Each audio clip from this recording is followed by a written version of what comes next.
কি এরকমভাবে গাং মোরলা মাছের ফ্রাইটা একবার খেয়ে দেখবেন নাকি? তাহলে মাছটা প্রথমে ধুয়ে মাথাগুলোকে কেটে বাদ দিয়ে দিন।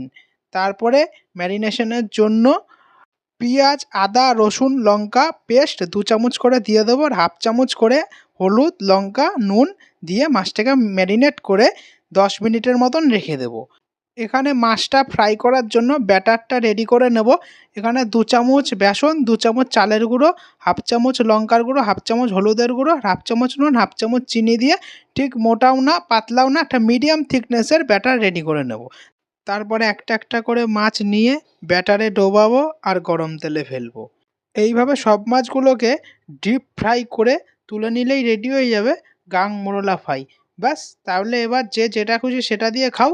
গরম ভাত, পান্তা ভাত, চা, কফি, লাল জল, নীল জল সব কিছুর সাথেই একবারে সিনেমা জমে হিট হয়ে যাবে।